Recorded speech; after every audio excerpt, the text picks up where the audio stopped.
남자친구가 요리를 하던 중 그의 휴대폰 화면이 번쩍였다. 화면에는 같은 회사 여직원이 보낸 보고 싶어라는 세 글자가 떠 있었다. 나는 그 글자를 뚫어지게 바라보며 몇 초간 침묵하다가 곧바로 그를 대신해 우리 집으로 와라고 답장을 보냈다. 그가 없는 주말, 이도윤은 드물게 야근을 내려놓았다. 내가 반나절을 조르고 졸라 마침내 그가 솜씨를 발휘해 내가 가장 좋아하는 돼지갈비찜을 만들어주기로 한 참이었다. 부엌에서 고기 익는 냄새가 진동할 때 그가 거실 테이블 위에 아무렇게나 올려둔 휴대폰이 갑자기 울렸다. 무심코 집어든 순간 화면이 짙은 사생활 보호 필름으로 덮여 있어 글씨가 거의 보이지 않는다는 것을 깨달았다. 가까이 다가가 자세히 들여다본 순간 내 심장은 철렁 내려앉았다. 그가 필름을 바꾼 것이다. 등골을 타고 서늘한 기운이 정수리까지 뻗쳤다. 며칠 전 점심시간에 동료들이 나누던 잡담이 뇌리를 스쳤다. 남자가 사생활 보호 필름을 쓰기 시작하면 무조건 구린 구석이 있는 거라는 그 말이 마치 진실처럼 내 마음의 가장 연약한 곳을 찔렀다. 나는 애써 불길한 예감을 떨쳐내려 했다. 우연일지도 모른다. 하지만 의심의 씨앗은 한 번 심어지면 미친 듯이 자라나기 마련이다. 다행히 그는 아직 잠금 화면 비밀번호를 바꾸지 않았다. 나는 심호흡을 크게 한 번 하고 휴대폰 잠금을 풀었다. 카카오톡 화면 맨 위. 읽지 않은 메시지 하나가 떡하니 자리 잡고 있었다. 이름은 저장되어 있지 않았고 내용은 오직 보고 싶어라는 세 글자뿐이었다. 심장을 누군가 꽉 쥐어짜는 것처럼 숨이 막혔다. 위로 스크롤을 올려보았지만 대화창은 백지장처럼 하촜다. 일부러 싹 지운 것이 분명했다. 하지만 이 세 글자만으로도 사람을 나락으로 떨어뜨리기엔 충분했다. 내 손이 파르르 떨리며 물컵을 쳤고 바닥에 물이 엎질러졌다. 무슨 일이야? 이도윤이 부엌에서 뒤집개를 든 채 고개를 내밀었다. 나는 억지로 미소를 지으며 휴대폰을 잠옷 주머니에 쑤셔 넣었다. 아무것도 아니야. 갈비찜은 어떻게 돼가나 궁금해서. 아직 멀었어. 그가 미간을 찌푸렸다. 이거 양념 졸이는 게 여간 까다로운 게 아니네. 다음부턴 그냥 나가서 사 먹자. 너무 번거로워. 나는 멈칫하다가 작게 고개를 끄덕였다. 응. 그는 내가 부산 출신이라는 걸 잊은 듯 했다. 나는 맵고 짠맛을 좋아하지 단맛을 즐기지 않는다. 진정으로 달짝지근한 갈비찜을 좋아하는 건 그 자신이었다. 이 아파트를 샀던 해 그는 부엌을 가리키며 의기양양하게 말했다. 여긴 내 주무대야. 내 허락 없이는 아무도 들어올 수 없어. 그때의 그는 매 주말마다 나를 위해 자신만의 레시피를 연구하며 즐거워했다. 마치 이 집이 그의 가장 자랑스러운 작품인 것처럼. 하지만 지금 주머니 속의 휴대폰은 나를 숨막히게 짓누르고 있었다. 나는 돌연 차분해지며 결단을 내렸다. 그를 대신해 그 메시지에 답장을 보냈다. 우리 집으로 와. 그 사람 지금 없어. 나는 상대방이 누구인지 보고 싶었고 도윤이 어떻게 나올지도 보고 싶었다. 얼마 지나지 않아 날카로운 초인종 소리가 귀를 때렸다. 나는 옷을 갈아입고 심호흡을 한 뒤 문을 열었다. 문 밖에 서 있는 여자는 완벽한 메이크업에 세련된 옷차림을 하고 있었다. 그녀는 나를 보자 얼굴에 미소가 굳어지며 당황한 기색을 보였다. 나는 차가운 시선으로 그녀를 훑어보았다. 나이, 외모, 분위기, 몸매. 모든 면에서 그녀가 나보다 낫다는 것을 인정하지 않을 수 없었다. 서지한 씨 맞으시죠? 그녀가 먼저 탐색하듯 물었다. 나를 아세요? 도윤 선배한테 들었어요. 도윤 선배라는 네 글자에 내 뱃속이 뒤틀렸다. 내 이름이 그들의 웃음거리가 되었을지도 모른다는 생각에 마음은 더욱 차갑게 식어내렸다. 그녀가 갑자기 쇼핑백에서 반찬통 하나를 꺼냈다. 이거 돌려드리러 왔어요. 그녀가 손에 든 통을 흔들었다. 지난번에 선배가 회사에 갈비찜을 싸우셨는데 제가 저혈당이 와서 선배가 저한테 주셨거든요. 나는 그 반찬통을 알아보았다. 도윤과 내가 마트에서 함께 고른 것이었다. 오늘 아침 내가 요리를 해달라고 졸랐을 때 그가 지었던 귀찮은 표정이 떠오르자 분노가 치밀어 올랐다. 나는 뒤를 돌아 부엌을 향해 소리쳤다. 자기야, 손님 왔어. 이도윤이 냄비를 들고 나오다가 그녀를 보고는 명백히 멈칫했다. 그의 얼굴에는 당혹감이 가득했다. 네가 여긴 어쩐 일이야? 마침 지나가는 길에 통을 안 돌려드린 게 생각나서요. 톡 남겼는데, 톡? 이도윤의 안색이 변하더니 나를 쳐다보았다. 그의 목소리가 차갑게 가라앉았다. 통은 거기 두고 가. 어색한 기류가 흘렀으나 그 여자는 오히려 흥미롭다는 듯 웃으며 말했다.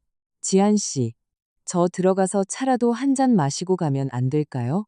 나는 냉소를 지으며 몸을 비켜 문을 내주었다. 시선은 도윤에게 고정한 채였다. 자기야, 회사 동료분 안으로 모시지 않고 뭐해. 마침 갈비찜도 했으니 숟가락 하나 더 놓는다고 문제될 거 없잖아. 나는 일부러 동료분이라는 단어에 힘을 주어 말했다. 아니나 다를까 도윤의 얼굴이 순식간에 어두워졌다. 그만해. 그가 낮게 경고했다. 여자는 분위기가 심상치 않음을 눈치채고 재빨리 수습했다. 어머, 갑자기 약속이 생각났네요. 다음에 또 봬요. 나는 아무 말 없이 그녀가 떠나는 뒷모습을 지켜보았다. 도윤이 돌아왔을 때 그의 얼굴은 무서울 정도로 험악했다. 왜? 가는 게 아쉬워? 나는 문틀에 기대어 가시 돋친 말투로 쏘아붙였다. 너 억지 좀 그만 부릴 수 없어? 그냥 직장 동료일 뿐이야. 동료? 그럼 걔가 너한테 보고 싶어라는 톡은 왜 보내는데? 그가 한숨을 쉬며 피곤한 기색을 내비쳤다. 최근에 프로젝트 때문에 다들 예민해서 그냥 서로 장난치면서 긴장 푸는 것뿐이야. 그 변명은 너무나도 궁색했다. 그날 우리는 하늘이 무너지도록 싸웠다. 그 이후로 우리 사이에는 보이지 않는 벽이 세워졌다. 단단하고 차가우며 넘어설 수 없는 벽이었다. 나는 이 의심을 절친 유진에게 털어놓았다. 수화기 너머로 그녀는 한참을 웃었다. 부모님이 돌아가신 후 유진과 도윤은 이 세상에서 나와 가장 가까운 두 사람이었다. 너 무슨 뚱딴지 같은 소리야. 유진의 목소리가 들려왔다. 예전에 이도윤이 너 쫓아다닐 때 우리과 동기들한테 한 학기 내내 공차사 바친 거 잊었어? 난 아직도 기억나. 그때 우리 학교 근처에 맥도날드가 없어서 걔가 널 위해 시내까지 1시간 넘게 버스 타고 가서 햄버거 사오곤 했잖아.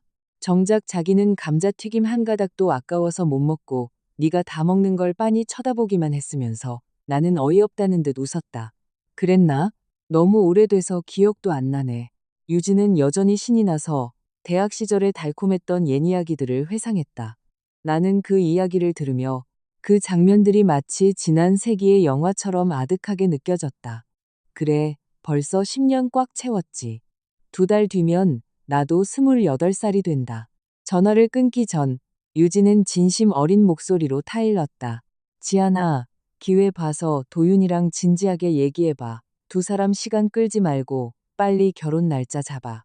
괜히 미루다가 문제 생기게 하지 말고 우리 둘 중 누구도 그 화제를 다시 꺼내지 않았다. 10년의 감정은 이미 그냥 헤어져라는 말 한마디로 쉽게 끊어낼 수 있는 것이 아니었다. 그 이면에 깔린 투자와 헌신은 내가 도저히 포기할 수 없는 매몰 비용이었다. 그날 밤 나는 마침내 용기를 내어 도윤에게 먼저 카카오톡을 보냈다. 나는 일부러 검은색 스타킹을 신은 내 다리 사진을 찍어 보냈다. 예전 같았으면 그는 1초도 안 돼요. 마누라 조금만 기다려. 남편 지금 집으로 항복하러 갑니다. 라고 답장하고는 미소를 머금고 숨을 헐떡이며 문을 열고 들어왔을 것이다. 하지만 이번에는 무려 3시간 뒤에야 차가운 세 글자가 돌아왔다. 야근 중 가슴이 철렁 내려앉았다. 카카오톡을 나와 홀린 듯이 페이스북 메신저를 켰다. 그의 계정을 검색해보니 현재 활동 중 상태였고 모바일로 접속 중이라는 표시가 내 눈을 차갑게 찔렀다. 그는 회사에 있는 것이 아니었다. 정신을 차렸을 때 손끝에서 은은한 통증이 느껴졌다. 공들여 관리했던 네일아트가 온통 들쭉날쭉하게 물어뜯겨 있었다. 그것은 부모님이 돌아가신 후 내게 생긴 오래된 버릇이었다. 불안해지면 통제하지 못하고 손톱을 물어뜯는 것이다. 도윤은 예전에 내 손을 꼭 쥐며 가슴 아파했고 자기가 꼭 고쳐주겠다고 맹세했었다. 심지어 쓴맛이 나는 매니큐어를 나와 함께 발라주기도 했다. 하지만 지금 그 다정함은 흔적조차 남아있지 않았다. 마음이 복잡해져 그냥 무시하려 했지만 유진이 했던 네가 주도권을 쥐어야 해라는 조언이 귓가를 맴돌았다. 나는 다시 휴대폰을 들고 한 글자씩 쳐서 보냈다. 괜찮아. 퇴근할 때까지 기다릴게. 이번에는 화면 저편에서 아무런 응답도 없었다. 나는 조이는 스타킹을 벗고 헐렁한 실내복으로 갈아입었다. 그렇게 거실 소파에 멍하니 앉아 있었다. 벽에 걸린 시계는 무심하게 새벽 1시를 가리켰다. 나는 사진첩 하나를 들고 있었다. 도윤이 대학 시절 내게 직접 만들어준 것이었다. 사진 속에는 우리의 웃는 얼굴과 근심 걱정 없던 옛 시절이 담겨 있었다. 나는 한 장 한 장 넘기며 마음이 엉망진창으로 엉켰다. 우리는 대체 언제부터 1분 1초도 떨어지기 싫어하던 사이에서 지금처럼 한 지붕 아래 사는 타인으로 변해버린 걸까? 문이 열렸습니다. 스마트 도어록의 안내음이 밤의 정적을 갈랐다. 나는 고개를 들어 어두운 거실 너머 현관에 선 익숙한 실루엣을 바라보았다. 그는 거기에 서 있었고 현관 조명에 그의 그림자가 길게 늘어졌다. 머뭇거리던 그는 안으로 들어왔다. 하지만 우리의 시선이 마주쳤을 때 그는 마치 깜짝 놀란 사람처럼 재빨리 시선을 피했다. 그 순간의 회피는 그 어떤 차가운 말보다 내 마음을 찔렀다. 얼음장 같은 절망감이 가슴에서부터 온몸으로 퍼져나갔다. 현관에 선 그는 갑자기 화를 내기 시작했다. 신발 좀 아무데나 벗어두지 마. 나는 흠칫 놀라 허리를 굽혀주우려 했지만 그가 짜증 섞인 발길질로 내 하이힐을 구석으로 차버리는 것을 보았다. 내 기억 속에 다정했던 그 남자는 내 구두코를 닦아주고 가지런히 정리해 주었으며 묵묵히 내 전동 칫솔을 충전해주고 계절이 바뀔 때면 옷을 미리 정리해 주던 사람이었다. 하지만 지금 그 모든 디테일은 아득한 기억이 되어버렸다. 내가 아직 멍해 있는 사이 그는 부엌에서 나왔다. 손에는 유리컵 하나가 들려 있었다. 내 테이블 위에 있는 것과 똑같아 보이지만 분명히 다른 새 컵이었다. 그는 식탁에 앉아 물을 따르고는 혼자서 들이켰다. 나는 그 컵을 응시하며 속이 시큰해졌다. 예전에 우리는 물컵 하나를 같이 썼다. 그게 더 가족 같다는 그의 말 때문이었다. 이제 그는 그 작은 습관마저 버렸다. 왜 내 컵 안 써? 내가 참지 못하고 물었다. 별 뜻 없어. 그는 건성으로 대답하며 내게서 등을 돌린 채 고개를 숙이고 휴대폰만 만지작거렸다. 나는 냉전이 계속되는 것을 원치 않았다. 온 용기를 쥐어짜 내 뒤에서 그를 가볍게 안았다. 뭐 하는 거야? 그는 전기에 감전된 사람처럼 나를 뿌리쳤다. 고개를 숙여보니 손목에 붉은 자국이 나 있었고 심장도 함께 부서져 내렸다. 오늘 우리 만난 지 10주년 되는 날이야. 내 목소리는 떨렸고 거의 애원하듯 말했다. 그는 몸을 굳히더니 눈빛에 한순간 퇴색된 감정이 스쳐 지나갔으나 이내 차가움으로 바뀌었다. 무슨 선물 갖고 싶어? 링크 보내. 내일 사줄게. 그의 말투는 마치 회사 법인카드 영수증 처리를 얘기하는 것처럼 무미건조했다. 나는 쓴웃음을 지었다. 내일이면 지나가 버리잖아. 나는 볼에 바람을 잔뜩 넣고 그가 가장 좋아하던 표정, 잔뜩 부푼 보고 흉내를 냈다. 하지만 그는 그저 차가운 시선으로 나를 바라보았다. 마치 생떼를 쓰는 낯선 사람을 보는 듯한 눈빛이었다. 서지안. 그가 갑자기 내 풀네임을 불렀다. 가슴이 철렁 내려앉았다. 그가 나를 이렇게 부른다는 건 우리 사이를 가로막은 벽이 한층 더 두꺼워졌다는 뜻이었다. 그만해. 이 세 글자가 얼음칼처럼 내 가슴에 꽂혔다. 우리 둘 다 28이야. 유치하게 굴지 마. 이런 기념일 챙긴다고 관계가 유지되는 게 아니야. 가슴이 답답하고 숨을 쉴 때마다 아팠다. 눈앞에 서 있는 정장 차림의 남자는 침착해 보였지만 더 이상 햇살 아래서 맑게 웃던 그 소년이 아니었다. 나는 그를 빤히 응시하며 그의 얼굴에서 옛 온기를 조금이나마 찾아보려 했지만 보이는 것은 오직 차가움과 거리감뿐이었다. 나는 변명을 포기하고 작게 말했다. 그래, 우리 28이지. 그는 내가 다음에 무슨 말을 할지 눈치챈 듯 내 말을 끊었다. 너도 알다시피 내 커리어가 지금 고비야. 아직 결혼은 생각 안 하고 있어. 그의 말이 끝나기도 전에 그의 휴대폰이 울렸다. 그는 나를 힐끗 쳐다보고는 당황하며 황급히 전화를 끊었다. 그 순간 내 마음은 완전히 무너져 내렸다. 나는 억지로 미소를 지으며 버티듯 물었다. 그럼 언제쯤 결혼할 생각인데? 그는 잠시 침묵하더니 서리처럼 차가운 목소리로 말했다. 나랑 만나는 게 힘들면 헤어지든가. 네가 나쁜 놈 되기는 싫다 이거지? 내 목소리는 평소의 내 것이 아닌 것처럼 날카로웠다. 그 순간 우리 둘 다 조용해졌다. 공기가 얼어붙어 시간 속에 갇힌 것 같았다. 결국 이 끔찍한 침묵을 깬 것은 도윤이었다. 내가 널 감당할 자격이 없는 거야. 내 마음속 불길이 확 솟아올랐다. 하룻밤 내내 쌓인 억울함과 분노가 이 순간 최고조에 달했다. 이제 와서 자격이 없다고? 처음에 온 학교가 다 할 정도로 나 쫓아다닐 땐 그런 생각 안 들었어? 도윤의 안색이 순식간에 굳어졌다. 입술을 달싹거리며 무언가 반박하려는 듯했지만 짧은 갈등 끝에 결국 포기하는 길을 택했다. 위태로운 우리의 관계처럼 그는 이제 관계를 되살리려는 의지조차 남아있지 않았다. 얼굴이 흑빛이 된 그가 돌아서서 아무 말 없이 작은 방으로 향하는 것을 보았다. 그는 문고리를 잡고 한참을 씨름했지만 열리지 않자 마침내 수치심에 찬 얼굴로 고개를 돌려 내게 소리쳤다. 서지안, 도대체 언제까지 이럴 건데 문 열어. 나는 차가운 표정으로 속에서 끓어오르는 실망감을 억누르며 말했다. 그 문고리 고장난 지 오래됐어. 내가 고치라고 했는데 네가 계속 미뤘잖아.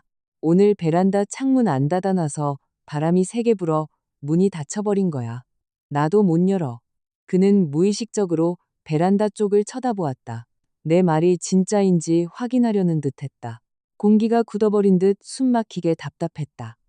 그럼 나 나가서 호텔에서 잘게. 그가 먼저 정막을 깼다. 이 순간 내 이성의 끈이 완전히 끊어졌다. 나는 소파에서 벌떡 일어나 날카롭게 쏘아붙였다. 이 넓은 집에 네가 있을 곳 하나 없다는 거야?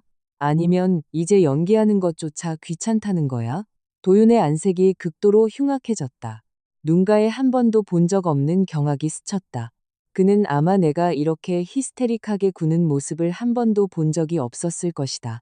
한동안 그는 내 기세에 눌려 아무 말도 하지 못했다. 호텔에 가야 한다면 내가 가야지. 어쨌든 이 집은 네가 결혼 전에 산 거니까. 널 쫓아낼 순 없지. 그는 계속해서 말로 나를 공격했다. 나를 불쾌하게 만들어야 자기 마음이 조금이라도 편해질 것 같은 모양이었다. 아니면 어쩌면 나는 이런 극단적인 방식으로 그가 내 감정에 다시 신경 써주기를 순진하게 바랐던 것일지도 모른다. 서지안, 넌 항상 이런 식이야. 말이나 행동할 때 다른 사람 기분은 쥐뿔도 신경 안 쓰지. 무슨 소리야? 나는 꼬리를 밟힌 고양이처럼 털을 곤두세웠다.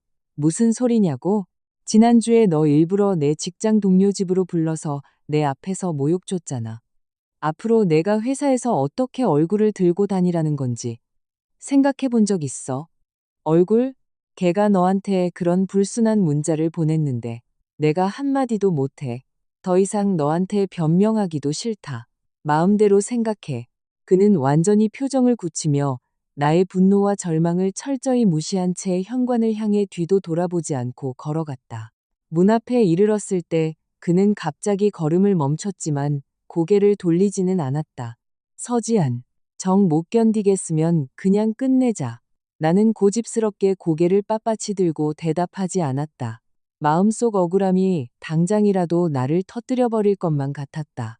이 순간에야 비로소 나는 100% 확신할 수 있었다. 이도윤은 더 이상 나를 사랑하지 않는다. 그날 밤 이후 이도윤은 한 번도 집에 들어오지 않았다. 금요일 저녁 유진이가 우리 셋이 있는 카카오톡 단체방에 메시지를 보냈다. 친구들, 나 결혼한다. 메시지 아래에는 예쁘게 디자인된 모바일 청첩장이 있었다. 그녀는 나와 도윤이를 따로 태그했다. 너희 둘, 우리과 공식 CC였던 거 알지? 무조건 내 최강 하객 군단으로 와야 해. 시간, 장소 다 적혀 있으니까 늦으면 안 돼. 나는 화면을 빤히 바라보며 도윤의 답장을 한참 기다렸다. 하지만 답장은 없었다. 유진이가 의심할까봐 내가 먼저 답장을 보냈다.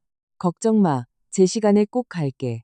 이 메시지가 전송되자마자 도윤의 개인톡이 튀어올랐다. 마치 계속 채팅방을 훔쳐보고 있었던 것처럼 빨랐다. 결혼식은 나 안 갈게. 네가 대충 핑계 대줘. 출장 갔거나 아프다고 해. 나는 몇 초 망설이다가 글자를 쳤다. 그래도 청첩장이 우리 둘 다한테 왔는데 안 가면 좀 그렇지 않을까? 게다가 유진이는 내 제일 친한 친구잖아. 대화창 맨 위쪽에 상대방이 입력 중입니다가 나타났다. 사라지기를 반복했다. 한참을 기다려 그가 답장하지 않을 거라 생각했을 무렵 휴대폰이 다시 진동했다. 서지안, 우리 헤어지자. 그 순간 내 세상은 완전히 무너져 내렸다. 품이 서지안, 눈물이 끊어진 진주 목걸이처럼 통제할 수 없이 떨어져 화면에 맺히고 흐릿하게 번졌다. 나는 뻣뻣해진 손가락을 더듬거리며 입력창에 글자를 썼다. 지우기를 반복했다. 아주 오랜 시간이 지난 뒤에야 마치 온몸에 힘을 다 짜낸 것처럼 홧김에 전송 버튼을 눌렀다. 그래, 나와 이도윤의 첫 만남은 꽤 극적이었다. 그날 그는 과사무실에서 조교에게 혼나고 있었다. 도윤아, 내가 널 과대로 뽑은 건 브래지가 집안 형편이 안 좋으니까 스펙이라도 쌓아서 나중에 장학금 받을 때 도움되라고 배려해 준 거잖아. 통통한 중년의 조교가 침을 튀기며 훈계하고 있었다. 도윤은 등을 살짝 굽히고 겸손한 태도를 취했다. 네, 조교님. 챙겨주셔서 정말 감사합니다. 다만 지난주에는 제가 고열이 나서 도저히 조교님 이삿짐을 날라드릴 수가 없었습니다. 다음엔 무슨 일이 있어도 제일 먼저 가겠습니다. 문 밖에서 그 이야기를 듣고 있던 나는 즉시 상황을 파악했다. 겉보기엔 멀쩡하고 키 큰 이 남학생이 평소 이 조교에게 무료 인력으로 착취당하고 있었던 것이다. 말은 참 잘하네. 내가 너한테 소소하게 일 시키는 것도 다 네가 지방에서 올라와 고생하니까 생활면에서 좀 챙겨주려고 그러는 거 아니겠어. 참나, 조교님. 정말 걔를 챙겨주실 거면 제대로 된 아르바이트를 소개해 주시죠. 나는 도저히 참지 못하고 문틀에 기대어 입을 열었다. 그리고 과대에서 받는 그 알량한 가산점, 제가 그냥 대회 나가서 상 받아오는 것만도 못하거든요. 너 뉘 집애야? 조교가 불쾌하다는 듯 나를 노려보았다. 잘났네. 쥐꼬리만한 완장차고 유세 떨기는. 내가 누군지가 뭐가 중요해요? 당신같이 위선 떨면서 학생들 괴롭히는 게 꼴 보기 싫은 사람이지. 말을 마친 나는 뚜벅뚜벅 걸어가 아직 멍해 있는 도윤의 손을 낚아채고 뒤돌아 달렸다. 야! 뒤에서 조교의 길길이 날뛰는 소리가 들려왔다. 건물 밖으로 도망쳐 나와서야 나는 그의 손을 뿌리쳤다. 너 바보야? 도윤이 쓴웃음을 지으며 고개를 저었다. 나도 그 사람이 좋은 의도가 아니라는 건 알아. 근데 긁어부스럼 만들기 싫어서. 그리고 과대했다는 경력이 나중에 졸업하고 이력 썼을 때 좋게 보일 테니까. 너 이미 1등 장학금 싹쓸이 하면서 스펙이 모자랄까봐 겁나? 도윤이 멍해지더니 비로소 나를 진지하게 훑어보기 시작했다. 너 혹시 저번 영어 스피치 대회 2등한 개야? 내가 퉁명스럽게 그의 말을 끊었다. 네가 갑자기 튀어나오지만 않았어도 그 1등 장학금 내 거였어. 우리 아빠가 사주기로 한 비싼 DSLR 카메라 진작에 받았을 거라고. 그는 조금 쑥스러운 듯 머리를 긁적이더니 하얀 이를 드러내며 웃었다. 아유, 바보티니. 나는 눈을 흘기고 템 돌아섰다. 그때부터 도윤은 내 껌딱지가 되었다. 내가 가는 곳마다 따라다녔다. 얼마 지나지 않아 그는 내게 고백했다. 나도 굳이 튕기지 않았다. 어쨌든 영어 대회 때부터 눈에 띄었고 내가 기꺼이 1등을 양보해준 이 남자를 내가 어떻게 쉽게 놓치겠는가. 회상은 여기서 뚝 끊겼다. 이별에 동의한 후 도윤은 내 세상에서 완전히 사라졌다. 그러던 어느 깊은 밤 회사에서 야근하며 새 이력서를 수정하고 있을 때였다. 도윤의 친한 형에게서 갑자기 전화가 왔다. 재수 씨, 서면 노래방으로 좀 와주셔야겠어요. 도윤이가 술을 너무 많이 마셔서 우리도 감당이 안 돼요. 사고 칠까 겁나서 그러는데 와서 좀 데려가 주시면 안 될까요? 아마 도윤은 아직 그들에게 우리가 헤어졌다는 사실을 말하지 않은 모양이었다. 알겠어요. 지금 갈게요. 나는 만취해 떡이 된 도윤을 노래방에서 질질 끌고 나왔다. 원래는 바로 택시를 태워 집에 보낼 생각이었지만 문 앞에 세워진 그 차를 본 순간 망설여졌다. 인터넷에 그런 말이 있지 않은가. 망서 택시. 남자의 차량 블랙박스는 외도를 잡는 최고의 증거라고. 이 차는 부모님이 내게 혼수 명목으로 사주신 그랜저였다. 하지만 내가 운전에 서툴고 회사가 집에서 가까워 계속 도윤이 몰고 다녔다. 주말엔 같이 장 보러 갈 때 탔지만 평일엔 거의 그 혼자 썼다. 나는 운전석에 타서 블랙박스를 켜고 최근 녹화본을 샅샅이 뒤져보았다. 화면에는 그가 출퇴근하는 단조로운 경로만 녹화되어 있었고 의심스러운 장소나 인물은 전혀 나타나지 않았다. 나는 길게 안도의 한숨을 쉬었다. 어쩌면 그는 내가 상상했던 것만큼 최악은 아닐지도 모른다. 집에 돌아와 젖먹던 힘까지 다해 도윤을 작은 방 침대에 눕혔다. 그때 툭 하는 가벼운 소리와 함께 그의 휴대폰이 주머니에서 미끄러져 바닥에 떨어졌다. 휴대폰을 주워 협탁에 올려두고 잠시 후 무언가에 이끌린 듯 다시 휴대폰을 집어들었다. 비밀번호가 틀렸습니다. 다시 입력해주세요. 내 생일, 그의 생일, 우리가 만난 기념일, 우리 사이에 의미 있는 모든 숫자 조합을 입력했다. 비밀번호가 틀렸습니다. 1분 후 다시 시도해주세요. 차가운 시스템 경고음이 마치 내 뺨을 세게 후려치는 것처럼 화끈거렸다. 도윤은 결국 비밀번호를 바꿨던 것이다. 무의식적으로 다시 손톱을 물어뜯기 시작했다. 손끝에서 타오르는 듯한 통증이 전해졌지만 내 마음속 초조함과 공포는 조금도 가라앉지 않았다. 바로 그때 대학 시절의 한 장면이 번개처럼 뇌리를 스쳤다. 그때 도윤은 학교에서 알아주는 컴공과 에이스였다. 각종 보안 경진대회에서 항상 가볍게 우승을 차지하곤 했다. 그는 매우 자신만만하게 내게 자기만의 비밀번호 설정 비법을 알려주었다. 가장 단순하고 예상치 못한 조합을 쓰는 것이었다. 사람들은 무의식적으로 문제를 복잡하게 생각하는 경향이 있어서 가장 단순한 것이 오히려 가장 유추하기 어렵다고 그는 굳게 믿었다. 거기까지 생각이 미치자 나는 마치 구명줄을 잡은 것 같았다. 떨리는 손가락으로 차가운 화면 위를 가볍게 두드리며 그 어느 것보다 단순한 숫자의 나열을 입력했다. 1, 2, 3, 4, 5, 6. 화면의 커서가 깜빡였다. 마치 최후의 심판을 내리는 것 같았다. 그리고 기적이 일어났다. 휴대폰 잠금이 풀린 것이다. 나는 재빨리 카카오톡을 열어 차단 목록을 뒤졌다. 그리고 그 애매한 메시지를 보냈던 여직원을 찾아냈다. 대화 내용은 그가 내게 헤어지자고 했던 그날 밤에 멈춰 있었다. 이도윤. 지난번 일은 수고 많았어. 그 아래엔 카카오페이 30만 원 송금 내역이 있었다. 상대방. 선배 감사합니다. 다음에도 이런 알바 있으면 또 연락 주세요. 이도윤. 이제 됐어. 헤어지기로 했어. 내 심장은 순식간에 차가운 호수 바닥으로 가라앉았다. 그 보고 싶어 메시지부터 모든 것이 그가 날 떼어내기 위해 치밀하게 설계한 함정이었다는 뜻이었다. 그제야 내가 애써 무시했던 많은 디테일들이 선명해졌다. 평소엔 휴대폰을 몸에서 절대 떼어놓지 않던 그가 왜 하필 요리할 때 거실에 휴대폰을 두고 갔는지. 그 여직원이 그럼 이제 해방이네요. 드디어 그 사람과 맘 편히 만날 수 있겠어요 라고 보낸 답장에 도윤이 아무 말 없이 그녀를 차단해 버린 것까지. 내 뇌리가 빠르게 회전했다. 이 여직원 말고 이도윤이 밖에서 만나는 진짜 다른 그 사람이 있다는 뜻인가? 도윤은 치밀한 사람이다.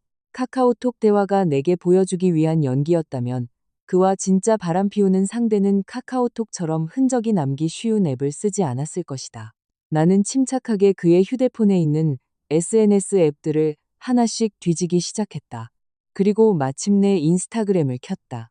아, 이건 예전에 도윤이 먼저 나를 졸라서 함께 다운로드했던 거였다.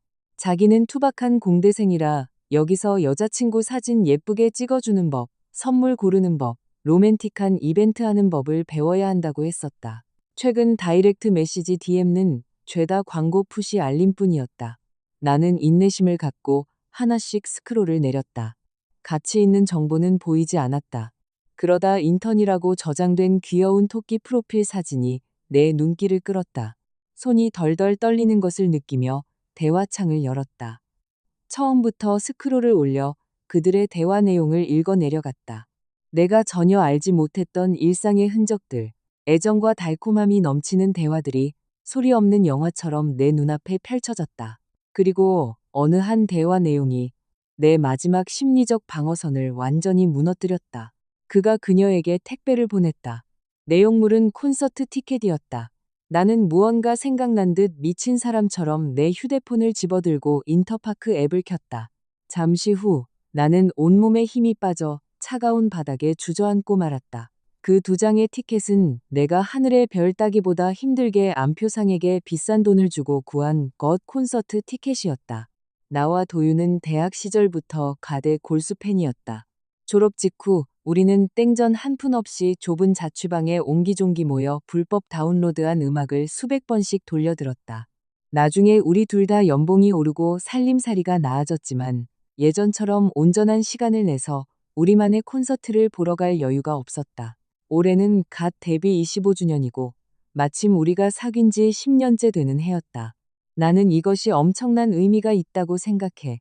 일찌감치 도윤에게 미리 연차를 내어 스케줄을 비워달라고 조르고 또 졸랐다.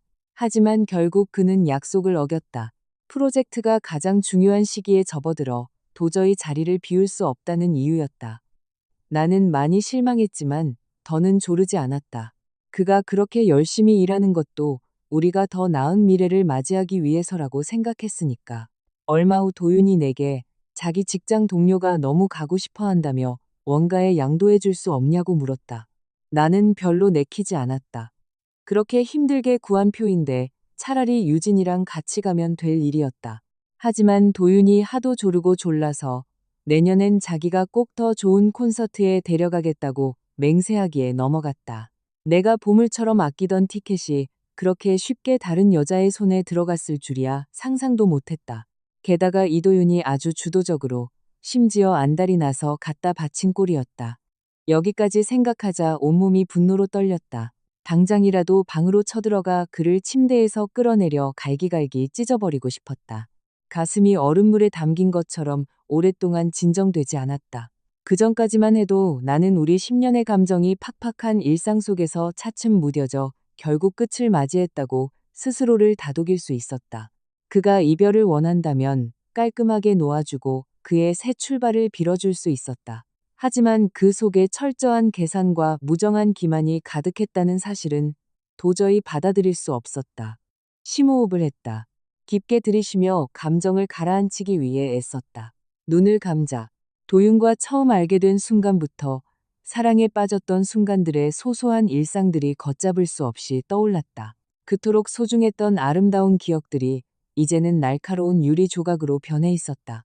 조각마다 무정하게도 우리의 사랑이 이미 형체를 잃고 돌아올 수 없는 강을 건넜음을 상기시켜주고 있었다. 여기까지 생각이 미치자 갑자기 온몸이 가벼워지는 느낌이 들었다. 아마도 나를 지독하게 괴롭혔던 미해결 사건의 명확한 답을 마침내 찾았기 때문이리라. 이 결론 지어진 느낌이 오히려 나를 오랜 번뇌와 불안에서 해방시켜 주었다. 천근만근의 짐을 내려놓은 것 같았다. 나는 수많은 밤을 새우며 스스로에게 물었다. 나와 이도윤이 왜 오늘 이 지경까지 왔는지, 내가 뭘 잘못했는지, 내가 너무 제멋대로였는지. 이제야 알겠다. 평생을 함께하자고 약속했던 길 위에서 누군가는 온갖 이유를 대며 일찍 자리를 뜨려 한다는 것을.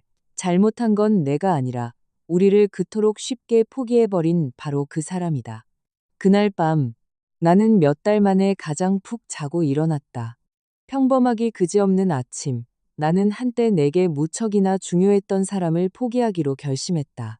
비록 마음 한구석이 시리게 아팠지만 10년이란 긴 시간 동안 내 마음을 꽉 채웠던 기쁨도 이제 막을 내릴 때가 되었다고 생각했다. 다음 날 아침 일어났을 때 식탁 위에는 오랜만에 아침 식사가 차려져 있었다.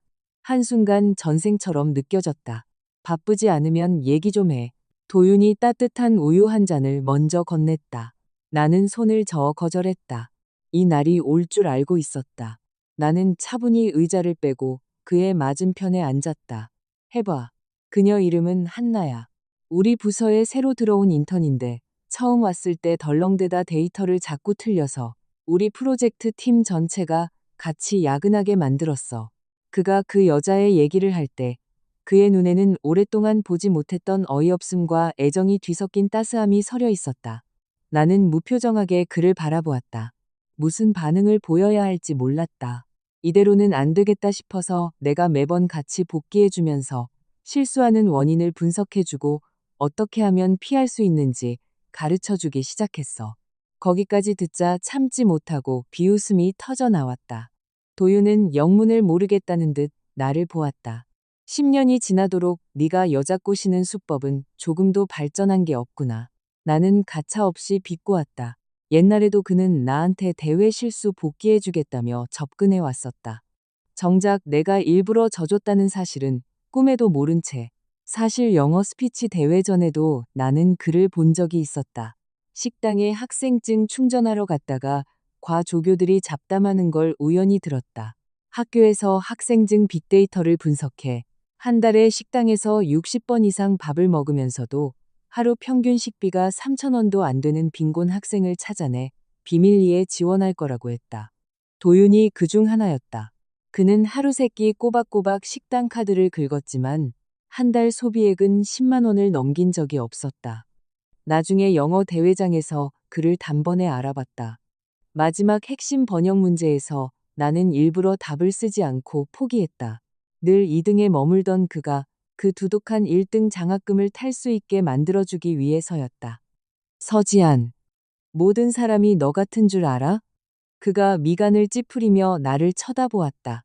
금수저 물고 태어나서 어릴 때부터 세상 구경 다 하고 부족한 거 하나 없이 자랐잖아. 그래, 나 부족한 거 하나 없지. 단지 눈썰미가 좀 안 좋아서. 나는 그를 똑바로 쳐다보며 한 글자씩 또박또박 말했다.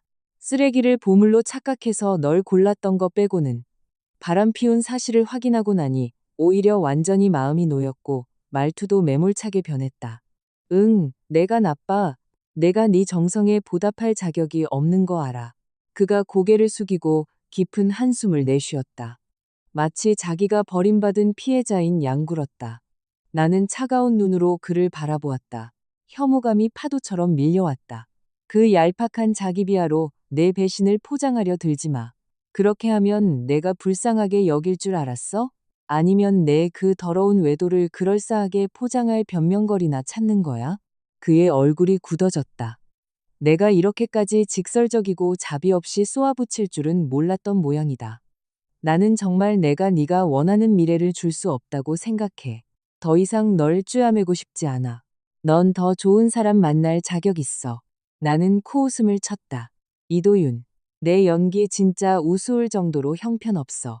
헤어질 이유조차 그렇게 구차하게 지어낼 줄은 상상도 못했네. 나는 그냥 널 더 이상 방해하기 싫어서. 확실히 네가 내 인생 낭비하게 만들긴 했지. 미안해. 됐어. 나는 벌떡 일어나 그의 위선적인 참회를 끊었다. 그 얄팍한 세관은 집어치워. 이제 나한테 넌 1원어치 가치도 없어. 그래도 우리 10년이나 만났는데 어쨌든 내가 널 저버린 건 맞으니까. 무슨 보상을 원해?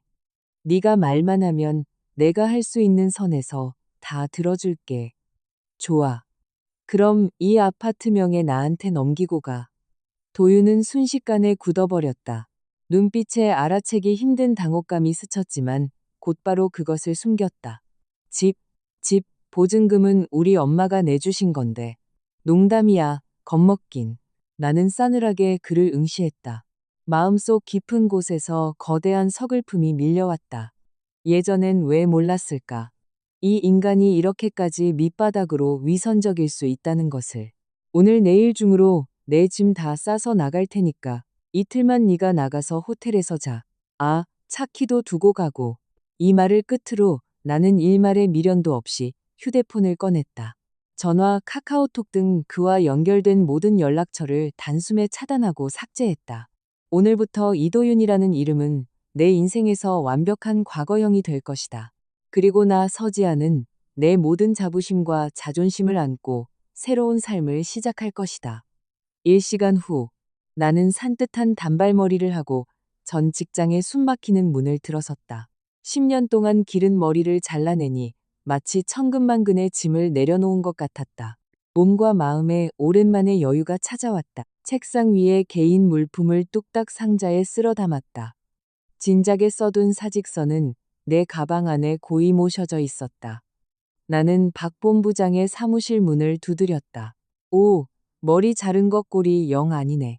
나의 직속 상사, 말과 행동에서 기름기가 춤춤 흐르는 그 중년 남자는 물건을 품평하는 듯한 시선으로 나를 위아래로 훑어보았다. 평소 그는 업무 지도를 핑계로 부서 여직원들에게 나쁜 손버릇을 부리곤 했다. 나도 지나가다 몇 번 마주친 적이 있었고, 내 휴대폰에는 그를 나락으로 보낼 만한 기막힌 순간들이 저장되어 있었다. 별건 아니고요. 이 쓰레기 같은 회사가 제 새 스타일에 어울리지 않는 것 같아서요. 나는 사직서를 그의 책상에 가볍게 던졌다. 나가기 전 뒤돌아보며 의미심장하게 웃어주었다. 참, 본부장님. 나중에 다른 회사에서 레퍼런스 체크 오면 좋은 말씀 부탁드립니다. 어쨌든 같이 일한 정이 있는데 제가 사모님이 아주 흥미로워하실 만한 본부장님의 작은 비밀들을 꽤 갖고 있거든요. 나의 친절한 경고가 통했는지 인사팀의 일 처리는 기가 막히게 빨랐다. 퇴사 절차가 일사천리로 끝났다. 나는 홀가분한 몸으로 엘리베이터에 타서 절친 유진에게 승전보를 알렸다. 그녀는 바로 답장했다. 진작 그랬어야지. 그 자리는 편하고 안정적인 것 빼면 비전이 없잖아. 나는 새로 한 단발머리 셀카를 찍어 보냈다. 이런 애만 1초 뒤 유진에게서 영상통화가 걸려왔다. 너 이도윤이랑 끝냈지? 그녀의 목소리에 확신이 차 있었다. 어떻게 알았어? 나는 조금 놀랐다. 네가 긴 머리를 얼마나 좋아하는지 우리 친구들이 모를 리가 있나. 근데 이도윤이 긴 머리를 유독 좋아했잖아. 완전히 끝난 게 아니면 네 소중한 머리카락을 싹둑 자를 리가 없지. 마음이 찌릿했다. 유진이까지 이렇게 꿰뚫어 보고 있었구나. 진짜 돌이킬 여지가 전혀 없는 거야? 유진이 조심스레 물었다. 진짜야. 나는 씩 웃으며 억지로 미소를 지어 보였다. 그 자식 바람 피웠어. 화면 너머로 한참 동안 침묵이 흘렀다. 지아나, 웃지 마. 우는 것보다 더 보기 안쓰러워. 유진의 목소리에 안타까움이 가득했다. 말해봐. 내가 뭘 도와줄까? 우리 회사 사람 다 풀어서 그 미친년 놈들 신상 털어서 블라인드에 박제해줄까? 그냥 내버려둬. 나 이미 새 직장 구했어. 너희 회사 근처야. 진짜? 잘됐다. 점심시간에 밥 사줄게. 축하 파티하자. 안 돼. 아직 처리할 개인적인 일이 남아있어. 다음에 하자. 그 후로 방구하기, 이사, 핵심 인재 연수 등으로 바쁜 나날이 눈 깜짝할 새 지나갔다. 유진을 다시 만난 건 그녀의 성대한 결혼식에서였다. 신부의 1등 절친으로서 유진은 우리 대학 동기들도 꽤 많이 초대했다. 나는 과거 캠퍼스 커플의 부러움을 샀던 여주인공이었지만 지금은 혼자 참석했으니 설명이 불가피했다. 방금 막 옛 동기 한 명에게 웃으며 도윤이는 지방 출장 가서 못 왔어라고 변명하고 났을 때였다. 다음 순간 그가 자신의 새해인 팔짱을 끼고 당당하게 연회장 입구에 나타났다. 순식간에 거의 모든 동기들의 시선이 스포트라이트처럼 내게 쏟아졌다. 그 눈빛엔 동정, 연민, 호기심이 뒤섞여 있었다. 마치 내가 세상에서 제일 불쌍한 버림받은 여자인 것처럼 유진은 열받아서 눈을 부라리며 내 귓가에 속삭였다. 너 왜 제 바람 피운 거라고 다들한테 말 안 했어? 나는 일부러 모르는 척 눈을 깜빡였다. 사람들은 자기 눈으로 직접 본 사실을 더 잘 믿잖아. 안 그래? 유진은 그제야 무릎을 쳤다. 와, 대박. 그래서 네가 옛날 동기들 빠짐없이 다 부르라고 신신당부했던 거구나? 급할 거 없어. 진짜 재밌는 구경은 이제 시작이니까. 내 시선은 사람들을 지나쳐 잠시 도윤의 옆에 떨어져서 어쩔 줄 몰라 하는 젊은 여자애에게 머물렀다. 나는 일부러 조용한 구석자리를 찾아 사냥감이 제 발로 굴러들어오기를 기다리는 인내심 많은 사냥꾼처럼 앉아 있었다. 아니나 다를까 얼마 지나지 않아 콧소리 섞인 목소리가 귓가에 울렸다. 지안 언니. 진짜 언니 맞네요? 단발로 잘라서 못 알아볼 뻔했어요. 고개를 들어보니 눈앞의 여자애는 결혼식과는 전혀 어울리지 않는 하얀색 드레스를 입고 있었다. 앳된 얼굴이 조명 아래서 유독 빛났다. 서지안이라고 부르세요. 나는 가차없이 그녀를 위아래로 훑어보았다. 누가 보면 오늘 결혼하는 사람이 그쪽인 줄 알겠네. 그녀는 내 말에 뼈가 있다는 걸 눈치채지 못한 건지 오히려 수줍은 척 미소를 지었다. 저도 딴 거 입으려고 했는데 도윤 오빠가 제가 하얀색 입은 게 제일 예쁘대서요. 나는 입꼬리를 말아올렸다. 애송이의 뻔한 자랑질에 대꾸할 가치도 못 느꼈다. 예쁘긴 하네요. 근데 매번 입는 거 먹는 거 굳이 내 인스타그램 DM으로 보낼 필요는 없어요. 같은 여자로서 그녀의 눈빛에 담긴 승부욕과 도발을 내가 모를 리 없었다. 저 도윤이랑 이미 헤어졌으니까 헛수고하지 말아요. 그리고 난 남이 먹다 버린 음식엔 관심 없거든요. 그녀의 안색이 순식간에 변했다. 얌전한 척하던 가면이 갈기갈기 찢어졌다. 저도 원래 도윤 오빠 혼자 오게 하려고 했어요. 근데 오빠가 언니가 오해할까봐 걱정된다 하더라고요. 나는 미간을 찌푸린 채 다음 말을 기다렸다. 오빠가 언니가 아직 미련 못 버렸을까봐 걱정된대요. 내 얼굴엔 물음표가 가득 찼다. 대체 무슨 해괴한 논리란 말인가? 뭐, 도윤 오빠처럼 능력 있는 남자를 언니가 포기 못하는 것도 이해는 가요. 내 얼굴이 완전히 굳어졌다. 이도윤이 그렇게 말했어? 그녀가 억울하다는 듯 고개를 끄덕였다.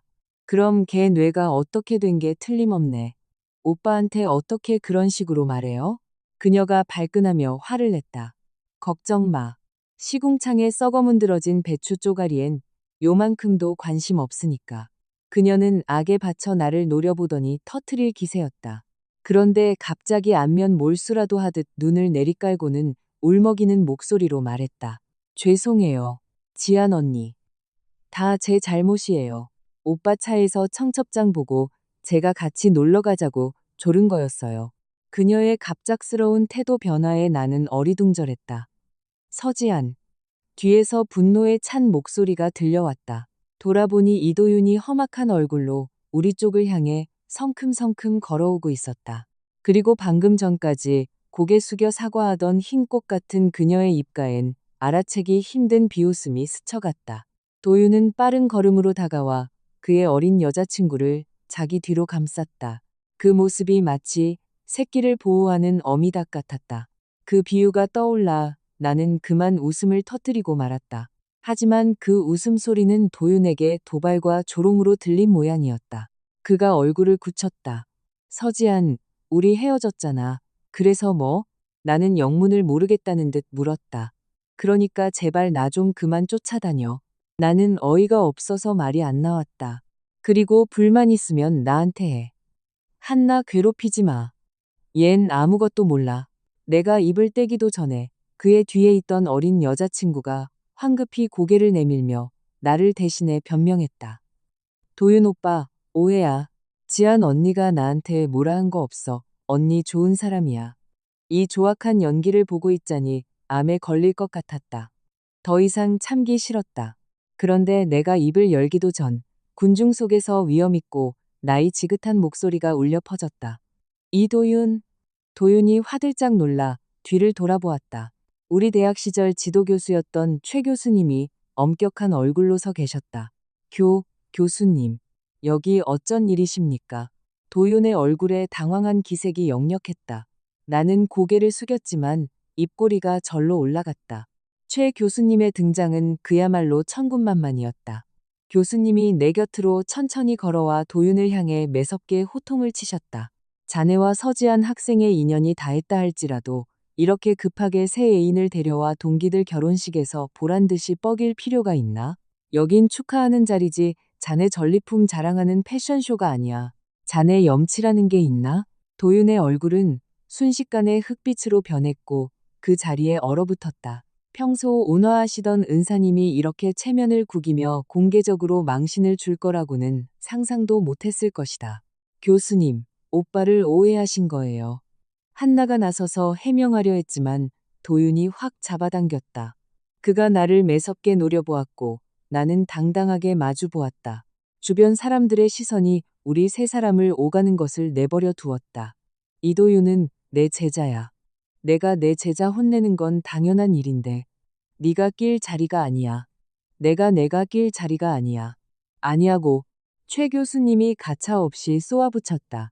본전도 못 건진 한나의 안색이 최악으로 치달았다. 서지한 학생, 가자. 나랑 가서 술이나 한잔하지. 교수님이 나를 보며 부드럽게 말씀하셨다. 나는 미소를 지으며 고개를 끄덕였다. 네, 교수님 먼저 가 계세요. 금방 갈게요. 제대로 한 잔 모시겠습니다. 교수님을 보내고 시퍼렇게 질린 도윤을 향해 입을 열려는 찰나 다시금 그 얌전한 척하던 여자애가 선수쳤다. 지안 언니 죄송해요. 화 푸세요. 제가 보기 싫으시면 저 지금 당장 갈게요. 또 이 수작이네. 내가 더 이상 받아줄 줄 알고? 어머, 참 이해심도 넓으셔라. 이래서 사랑받나 보네. 도윤이 마침내 충격에서 헤어나왔다. 그는 여전히 연기 중인 한나의 손을 잡아 끌더니 내게 차갑게 쏘아붙였다. 서지안, 이게 너랑 한나의 가장 큰 차이점이야. 얜 남을 배려할 줄 아는데 넌 항상 이기적이지. 이기적이라는 세 글자가 그의 입에서 나오다니 내 평생들은 농담 중 제일 웃겼다. 10년의 감정. 우리는 서로의 밑바닥을 속속들이 알고 있었다. 남의 얼굴을 치지 말고 치부를 건드리지 말라지만 오늘 난 기어코 그의 치부를 드러내고 말리라. 이도윤. 내 목소리는 크지 않았지만 주변에서 귀를 세우고 있는 동기들이 똑똑히 듣기엔 충분했다. 내 입에서 이기적이라는 말이 나오니까 안 웃겨? 졸업 직후에 너 취업 안 될 때 밤새가며 이력서 수백 번 고쳐주고 사방팔방 인맥 동원한 게 누군데. 우리 같은 회사 면접 봤을 때 면접관이 나 먼저 연락했는데 널 합격시키려고 내가 면접 포기한 건 기억나? 그의 안색이 점점 흉해지는 걸 보며 나는 그의 기억을 계속 되살려 주었다. 나중에 내가 최고 외국계 기업 오퍼 받았을 때 내 메일 몰래 들어가서 내 이름으로 거절 답장 보낸 게 너잖아. 여자친구가 너보다 잘 나가는 걸 그 알량하고 찌질한 자존심이 못 견뎌서 이기적인 걸로 따지면 네가 나보다 100배 1000배는 더 할 텐데. 그의 얼굴이 분노로 일그러졌다. 나를 죽일 듯이 노려보며 이 사이로 글자를 짜냈다. 서지안, 그만해. 나는 그의 협박을 무시하고 인파 속에 낯익은 얼굴들이 보이자 일부러 목소리를 높였다. 너 이도윤이 회사 갓 들어온 인턴 하나 때문에 우리 10년 만난 거 헌신짝 버리듯 버렸잖아. 그래, 둘의 사랑 응원할게. 그런데 나는 갑자기 말투를 바꿔 결연함과 조롱을 섞어 말했다. 네가 여기저기 돌아다니면서 내가 널 스토킹하고 매달린다고 떠들고 다니는 건 너무 비열한 거 아니니? 내 말은 폭탄처럼 순식간에 구경꾼들의 가십 본능을 터뜨렸다. 헐 대박. 너무 쓰레기 아니야? 완전 현대판 찌질이네. 지안이가 옛날에 얼마나 잘 나갔는데 저 삐쩍 마른 여자애가 지안이보다 나은 게 뭐가 있다고. 제일 어이없는 건 친구 결혼식에 상간녀를 데려왔다는 거잖아. 이건 대놓고 엿먹이겠다는 거 아냐? 그러게 제일 천사 같으신 최 교수님도 못 참고 현장에서 대놓고 호통치셨잖아. 동기들의 수군거림이 밀물처럼 도윤과 한나에게 쏟아졌다. 도윤이 자존심을 목숨보다 중요하게 여긴다는 걸 나는 잘 알고 있었다.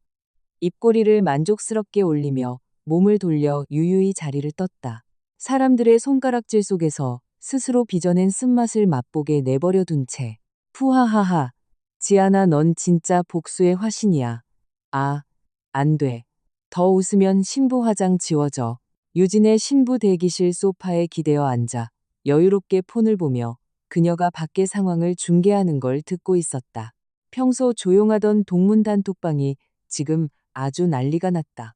상황을 목격한 동기 몇 명이 도윤과 새 애인이 나와 맞붙은 상황을 과장해서 아주 생생하게 묘사하고 있었다. 심지어 누군가는 현장 사진까지 방에 올렸다. 유진은 이도윤님이 나갔습니다라는 톡방 알림을 보며 배를 잡고 웃었다. 갑자기 뭔가 생각났다. 도윤이가 최근에 너희 회사 본부장 자리 놓고 경쟁 중이지 않아? 본부장? 걔가 그럴 짬이 돼? 유진이 경멸하듯 말했다. 시간을 계산해봤다. 도윤이 본부장 승진하려고 이리저리 뛰어다닌 게 대략 반년 전쯤이다. 그가 한나랑 눈 맞은 시기도 딱 그맘때였다. 갑자기 이도윤이란 인간이 좀 불쌍하게 느껴졌다. 유진의 남편은 집안이 꽤 빵빵했다. 오늘 결혼식에 온 하객 중엔 친척과 친구들 말고도 재계 인사들과 언론사 기자들도 적지 않았다. 금융권 신흥 엘리트, 전 여친 절친 결혼식에 새 애인 대동의 난동, 이 정도 자극적인 뉴스라면 기자들이 신나서 파헤칠 게 뻔했다. 참, 지아나 한 명 소개해 줄게. 유진이 갑자기 신비로운 표정으로 다가왔다. 우리 남편 사촌 동생인데 지금 너희 회사 인턴이야. 최민호. 그녀는 인턴이란 단어에 유독 힘을 주었다. 고개를 들어보니 훤칠한 남자가 대기실로 들어오고 있었다. 넓은 어깨, 얇은 허리, 훤칠한 키에 이목구비는 흠잡을 데 없이 완벽했다. 오직 그 얼굴에만 아직 앳된 티가 남아 있었다. 미성년자야? 내가 나도 모르게 물었다. 그 말을 들은 남자의 뺨이 순식간에 붉어졌다. 잘생긴 얼굴에 미세한 분노가 스쳤다. 저 22살이거든요. 앳된 청년 특유의 고집이 섞인 맑은 목소리였다. 아, 베이비 페이스구나. 내가 평가했다. 유진이 내 팔을 툭 치며 음흉하게 웃었다. 어때? 얼굴은 요새 아이돌 뺨치지? 나는 눈썹을 치켜 올리고 그의 옷 곳곳에 무심하게 드러난 명품 로고들을 훑어보았다. 재력도 만만치 않아 보이네. 유진이 득을양양하게 고개를 끄덕였다. 나도 이제 사모님 소리 듣는데 내 베프를 아무나 소개시켜 줄 수 없지. 나는 웃음을 참았다. 나 대학 다닐 때 쟤는 초등학생이었겠네. 그게 무슨 상관이야. 유진이 대수롭지 않게 말했다. 너 까먹었어? 우리 오빠 대학 다닐 땐 나 유치원생이었어. 그녀가 말하는 우리 오빠인 신랑 김지훈이 막 꽃다발을 들고 애정 어린 눈빛으로 걸어 들어오고 있었다. 여보, 또 나 늙었다고 흉보지? 무슨 소리야. 남자는 나이 들수록 중후한 맛이 있다니까. 유진이 교태를 부리며 남편 팔짱을 꼈다. 입장하기 전 그녀는 나와 민호에게 윙크하는 것도 잊지 않았다. 결혼식이 시작될 즈음 도윤과 한나가 이미 초라하게 식장을 빠져나갔다는 걸 알게 되었다. 단상의 유진은 동화 속 공주님처럼 예뻤다. 신랑 신부는 처음 만난 순간부터 사랑에 빠지기까지의 이야기를 달콤하게 공유했다. 멍하니 바라보고 있자니 마치 나와 도윤의 예전 모습이 겹쳐 보이는 듯했다. 기분이 더러워지려던 찰나 축복을 가득 담은 부케가 내 품으로 정확히 날아왔다. 단상의 유진이 내게 자랑스럽게 윙크했다. 나는 새로운 생명과 희망을 상징하는 그 부케를 웃으며 받았다. 꽃이 참 예쁘네요. 민호가 어느새 나타나 아주 자연스럽게 내 옆에 앉아 있었다. 그 말이 참 일리 있네요. 네, 제가 제일 사랑하는 친구 유진이 결혼을 축하해야죠. 나는 마음속으로 조용히 읊조렸다.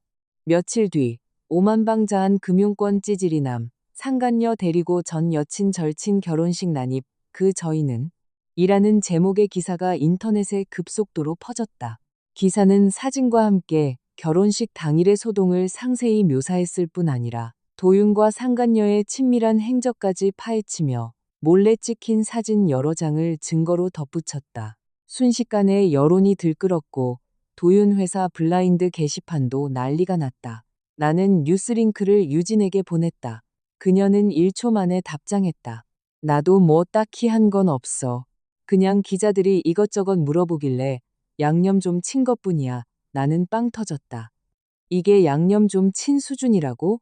옆에서 찔러준 사람이 없었다면 기자들이 도윤과 나의 소위 그 아름다운 옛사랑 이야기까지 그렇게 탈탈 털어낼 순 없었을 거다. 안심해. 네 신상 정보는 절대 안 나가게 신신당부했으니까. 유진이 덧붙였다. 나는 잠시 생각하다 답장을 보냈다. 괜찮아. 적당히 흘려도 돼. 그래야 더 리얼해 보이지. 오호라. 이제 이도윤 머리 좀 아프겠네. 본부장 승진 앞두고 이런 스캔들이 터졌으니 임원진들이 가만 안 둘걸? 내가 답이 없자 유진이 또 문자를 보냈다. 왜? 불쌍해졌어? 아니, 난 이 폭풍이 더 거세게 몰아치길 바랄 뿐이야. 유진과 톡을 나누며 회사 1층에서 엘리베이터를 기다리고 있었다. 지아나, 이도윤이 지금 궁지에 몰려서 너한테 다시 만나자고 매달릴지도 몰라. 내가 답장을 보내려던 찰나 딩 소리와 함께 엘리베이터 문이 열렸다. 그 안에는 이도윤과 옷차림이 반듯하고 기운이 센 중년 남자가 서 있었다. 나를 본 도윤의 표정이 몇 초간 굳어버렸다. 이도윤 과장 여자친구분 아니십니까? 중년 남자가 먼저 입을 열었다. 지금이요? 도윤과 나를 번갈아 보는 그 사람의 말에 내가 대답하기도 전에 도윤이 다급하게 나서서 해명했다. 심지어 한 걸음 앞으로 다가와 내 어깨를 감싸려 들었다. 윤 전무님, 제가 말씀드렸던 제 약혼녀 서지안입니다. 약혼녀라는 세 글자에 내 몸이 오그라들 뻔했다. 이 과장, 윤 전무의 눈빛이 의미심장해졌다. 최근 회사에 자네 소문이 흉흉하더군. 지금 승진의 중요한 고비인데 사생활 관리를 철저히 해야지. 전무님 걱정 마십시오. 다 오해입니다. 도윤의 허리가 꼿꼿해졌다. 됐네. 약혼녀가 기다리고 있으니 올라가는 건 배웅 안 해도 되네. 감사합니다, 전무님. 도윤은 엘리베이터에서 성큼성큼 걸어나와 나란히 서서 깍듯하게 윤 전무의 엘리베이터 문이 닫히는 걸 배웅했다.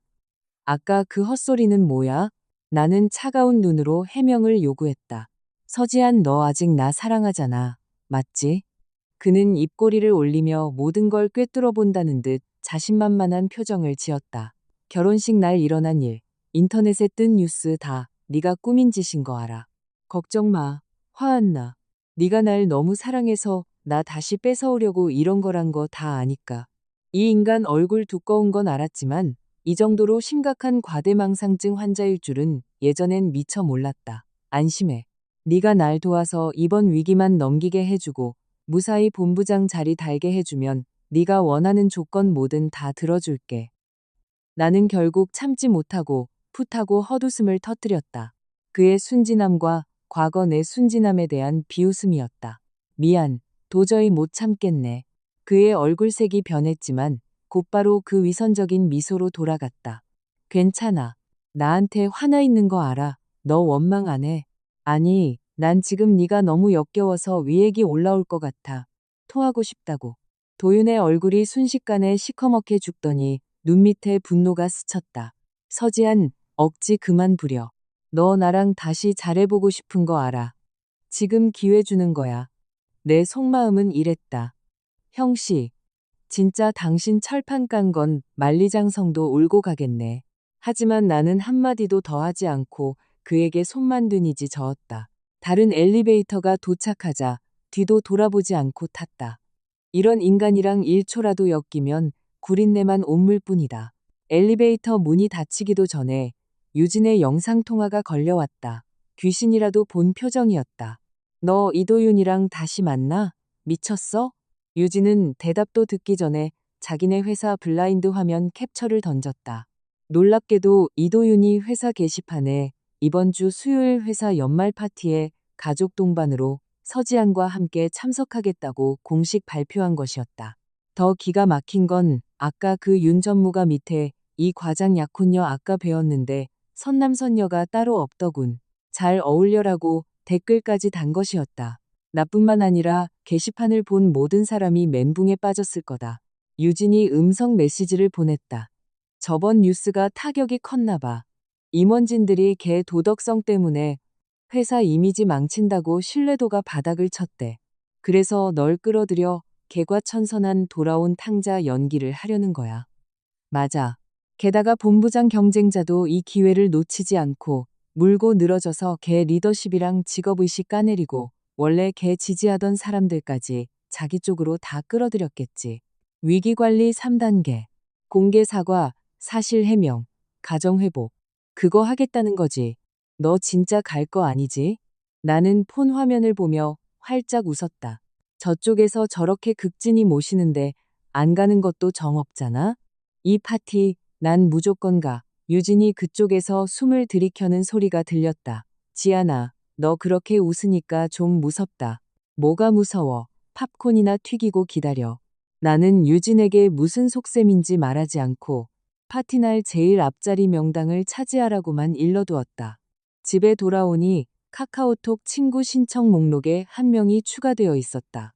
이도윤. 잠시 고민하다 수락을 눌렀다.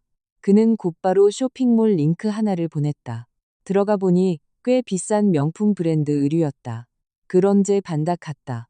드레스 한 벌 값이 거의 도윤의 반달치 월급이었다. 스타일이 딱 한나가 좋아할 만한 옷이네. 내가 주문했어. 이 드레스 파티 때 입고 와. 어디로 보낼까? 나는 그가 내 새 주소를 캐내려 한다는 걸 알았지만 모르는 척 답했다. 그냥 네 회사로 받아. 도착하면 말해. 내가 찾으러 갈게. 그래. 내 번호 남겨둘게. 택배 기사가 널 귀찮게 하면 안 되니까. 그의 세심한 척하는 가식에 사흘 전 먹은 저녁까지 다 올라올 뻔했다. 이틀 뒤 도윤이 택배가 도착했다고 연락했다. 나는 알았다고 답한 뒤 곧바로 유진에게 문자를 보내 도윤네 회사 로비에서 그 택배를 대신 좀 찾아달라고 부탁했다. 그리고 한나가 지나갈 때 마침 도윤의 책상 위에 올려두라고 했다. 몇 분 뒤 유진이 승리의 이모티콘을 보냈다. 나는 내 왼손에 들린 똑같이 생긴 택배 상자를 보며 마음이 좀 쓰렸다. 이 드레스 사느라 내 피 같은 돈이 꽤 깨졌기 때문이다. 연말 파티 당일 도윤의 팔짱을 끼고 등장한 나는 의심의 여지 없이 전좌석에 스포트라이트를 받았다. 물론 한나가 입장하기 전까지는 말이다. 이렇게 물은 나는 한나가 내가 입은 드레스와 똑같은 드레스를 입고 행사장 입구에 나타났을 때 주변 공기 속에 가십 인자들이 순식간에 끓어오르는 것을 선명하게 느낄 수 있었다. 모든 사람의 눈빛이 불구경이 재밌어 죽겠다는 흥분으로 가득 찼다. 일찌감치 명당을 잡은 유진은 내 앞에서 아예 대놓고 폰을 들어 동영상을 찍기 시작했다. 나는 도윤의 얼굴이 1초 만에 의기양양하면서 바닥으로 처박히는 걸 보았다. 이 옷 내가 사준 거 아니야. 그는 목소리를 낮춰 내게 먼저 변명했다. 하지만 그 소리가 크지도 작지도 않아서 주변 몇 테이블 사람들이 아주 또렷하게 들을 정도였다. 사람들은 서로 눈치를 보며 나와 한나 사이를 훑어보다가 자신만만한 표정으로 우리 쪽을 향해 걸어오는 한나에게 시선을 고정했다. 도윤 오빠, 드레스 선물, 고마워요. 너무 마음에 들어요. 이 말이 나오자 도윤이 아까 했던 창백한 변명은 순식간에 거짓말이 되었다. 약혼녀 면전에서 상간녀에게 똑같은 드레스를 사준 거짓말쟁이 이미지가 아주 자연스럽게 완성되는 순간이었다. 저 멀리 서 있던 윤 전무가 샴페인 잔을 든 채 소뚜껑처럼 굳은 얼굴을 하고 있었다. 도윤이 다니는 외국계 기업은 사내 문화에서 직원의 가정 화목과 충성도를 매우 중요시했다. 예전에 도윤이 나와의 10년 연애라는 안정적인 관계 덕분에 임원들의 신임과 지원을 받았던 터라 타격은 더 컸다. 너 이리 따라와. 도윤은 굳은 얼굴로 다짜고짜 한나를 끌고 구석으로 갔다. 나는 웃는 얼굴로 멀리서 두 사람을 지켜보았다. 대화가 그리 유쾌해 보이진 않았다. 유진이 어느새 샴페인 두 잔을 들고 다가왔다. 자, 여왕님. 짠. 내가 준비하라는 여벌옷은 내가 물었다. 여기. 그녀가 쇼핑백을 건넸다. 센스 터지는 이사님 등장. 전 여친 배역 아주 기가 막히게 소화하시네. 나는 미소만 지을 뿐이었다.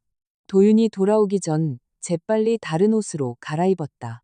철든 내 모습을 본 도윤의 눈 밑에 한 가닥 놀라움이 스쳤지만 곧장 의도적으로 꾸며낸 애처로운 눈빛으로 바뀌었다. 지아나, 미안해. 내가 널 창피하게 만들었어. 나는 속 깊은 여자처럼 고개를 저었다.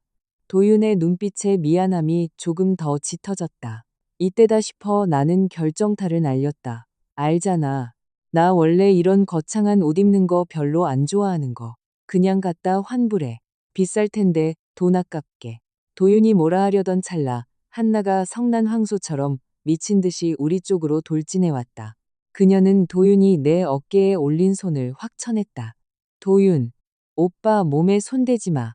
나는 즉시 한 걸음 물러서서 아주 억울한 표정으로 도윤을 보았다. 나는 오빠 해명 도와주려고 한 건데 오히려 오빠 곤란하게 만들었나 봐. 한나 씨한테 오빠가 잘 설명해줘. 순진한 척하는 거? 누가 못해? 한나의 눈이 믿을 수 없다는 듯 커지는 걸 보았다. 도윤 오빠, 얘 일부러 이러는 거야. 안 보여? 그녀의 눈가가 시뻘개졌고 분노가 끓어올라 당장이라도 나를 산채로 삼켜버릴 것 같았다. 도윤이 미간을 팍 구기며 인내심이 바닥난 듯 소리쳤다. 그만해. 언제까지 이럴 건데. 도윤의 질책과 짜증에 한나는 완전히 이성을 잃었다. 그녀는 최후의 카드를 던졌다. 도윤 오빠, 나 임신했어. 순식간에 장내가 쥐 죽은 듯 조용해졌다. 모든 사람이 숨을 죽이고 이 막장 드라마의 특종을 놓칠세라 귀를 기울였다.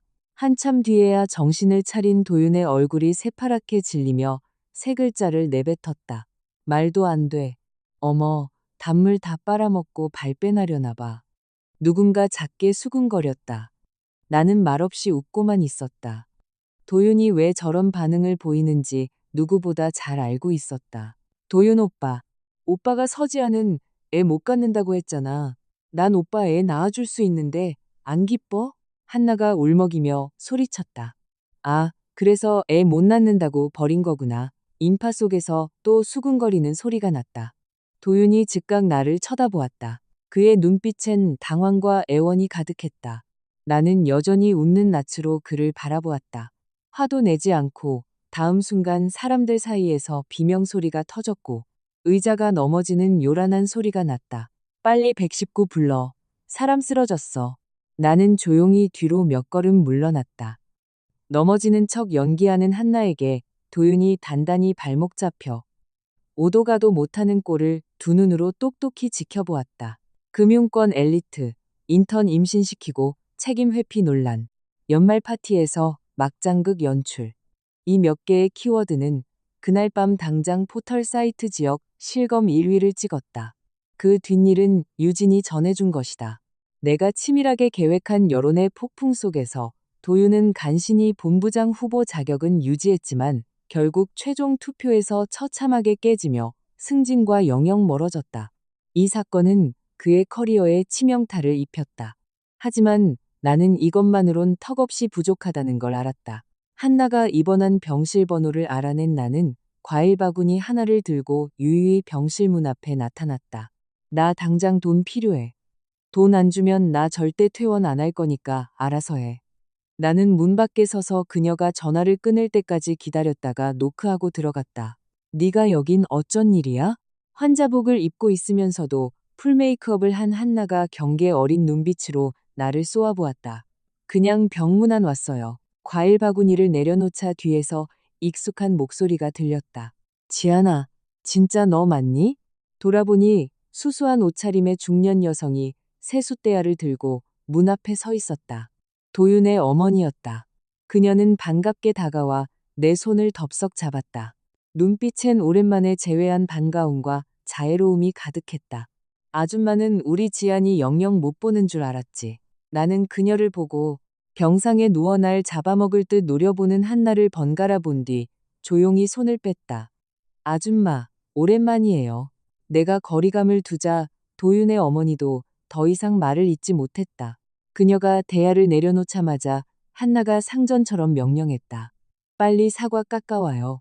뜨개 굴다가 내 뱃속에 든 소중한 손주 굶어 죽일 작정이에요. 한나는 행동이 좀 콴뜨다며 심지어 협탁에 있던 물컵을 그녀에게 집어 던졌다. 도윤의 어머니는 내게 어색하게 웃어 보이고 물컵을 주었다. 아줌마, 제가 사온 과일 바구니에 사과 있으니까 그거 씻어 오세요. 아이고, 그래 알았다. 그녀가 나간 뒤 침대에 여유롭게 누워있는 한나를 보며 무심하게 입을 열었다. 어머님 몸 안 좋으셔. 심장병 있으신데. 한나가 콧방귀를 뀌며 쏘아붙였다. 알게 뭐야. 내가 아는 건 지금 내 뱃속에 있는 게 이도윤네 집구석에서 제일 귀한 보물이라는 거 하나뿐이야. 언니처럼 알도 못 낳는 암탉이랑은 다르거든. 나는 미간을 찌푸렸다. 도윤이가 그래요? 내가 애 못 낳는다고? 당연하지. 그녀가 득이양양하게 말했다. 그럼 내가 왜 못 낳는지는 말 안 해주던가요? 이유가 뭐 있겠어. 그냥 언니 몸뚱이가 부실해서 그런 거겠지. 나는 살짝 미소를 지으며 착한 마음으로 힌트를 주기로 했다. 이도윤이 정자무력증이거든요. 한나 얼굴의 의기양양함이 순식간에 굳어버렸다.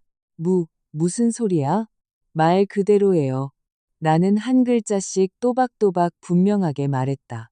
이도윤이 애를 못 갖는다고요. 쨍그랑 세숫대야가 바닥에 떨어지는 소리가 났다. 지안아, 방금 그 말이 대체 무슨 소리니? 어느새 돌아온 도윤의 어머니가 새파랗게 질린 얼굴로 뛰쳐 들어왔다. 우리 아들이 얼마나 튼튼한데. 네가 말한 그 몹쓸 병이 있을 리가 없어. 나는 대답하지 않았다. 어느새 문 앞에 서 있는 도윤을 바라볼 뿐이었다. 그의 얼굴도 새파랗게 질려 있었다. 정신이 나가버린 두 여자를 병실에 남겨두고 나왔다. 안 믿기시면 직접 물어보세요. 며칠 뒤 유진이 신나서 전해준 소식에 따르면 한나의 거짓 임신은 도윤의 어머니가 폭로에 들통났다고 한다.